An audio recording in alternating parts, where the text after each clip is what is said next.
Hello friend, আসসালামু আলাইকুম। তো কেমন আছেন সবাই? আমি আবারও চলে এসেছি আমার একটি নতুন ভিডিও নিয়ে। সো আজকে আমি এখানে একটি ডিজাইনের ভিডিও করছি। তো আপনারা চাইলে আপনাদের এই ডিজাইনটি বিভিন্ন জায়গায় বসাতে পারবেন। আপনারা এই ডিজাইনটি পাঞ্জাবিতে বা থ্রি পিসে বা বিভিন্ন জায়গায় আপনাদের পছন্দ অনুযায়ী জামাতেও বসাতে পারবেন।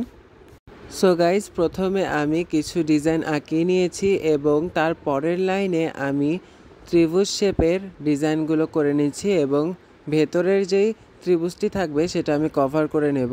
সো গাইজ, এরকমই বিভিন্ন ডিজাইন পেতে অবশ্যই আমার চ্যানেলটিকে ফলো করবেন, যাতে করে আপনারা ভালো করেই আমার ডিজাইনগুলো দেখতে পান এবং সেগুলো নিজেরা শিখতে পারেন।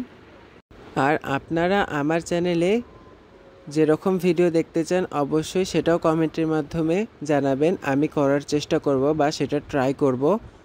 এবং আমার ভিডিও আপনাদের কেমন লাগে অবশ্যই সেটা কমেন্টের মাধ্যমে জানাবেন। যারা যারা আমার চ্যানেলটিকে এখনও সাবস্ক্রাইব করেননি জলদি সাবস্ক্রাইব করে ফেলুন এবং লাইক কমেন্ট শেয়ার করতে একদমই ভুলবেন না।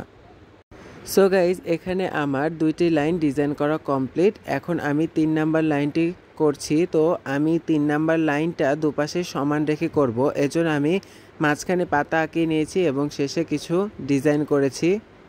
এখন আমি উপরিভাগে আরেকটু কিছু ডিজাইন করব। এটা আমি এক শেপের একটা ফুল করব, যেটা দিয়ে আমি গোটা লাইনটা কভার করব। আপনারা চাইলে আপনাদের পছন্দ মতন এখানে করতে পারেন। আমি এটা দেখাচ্ছি এই কারণে, অনেক সময় বিভিন্ন মেহেদি দিতে বা জামার উপর ডিজাইন করতে অনেক সময় ডিজাইন মনে পড়ে না, যার কারণে আরেকজনের ডিজাইনটা একটু দেখে নিলে পরে নিজের ডিজাইনের সাথে আরেকটু সুন্দরভাবে সেই ডিজাইনটি করা যায়। সো গাইজ, এখন আমি ছকগুলো করে নিয়েছি। এখন এগুলো একটা ফাঁকা রেখে আরেকটা কভার করে নেব। সো গাইজ, আজকের আমার ডিজাইনটি এতটুকুই। কেমন হয়েছে অবশ্যই কমেন্টের মাধ্যমে জানাবে এবং চ্যানেলটিকে সাবস্ক্রাইব করতে একদমই ভুলবেন না। দেখতেই পাচ্ছেন আমার ডিজাইনের ফাইনাল লুক। তো এটা এখন প্রায় কমপ্লিট। কেমন হয়েছে অবশ্যই কমেন্টের মাধ্যমে জানাবেন। দেখা হচ্ছে আরও একটি নতুন ভিডিওতে।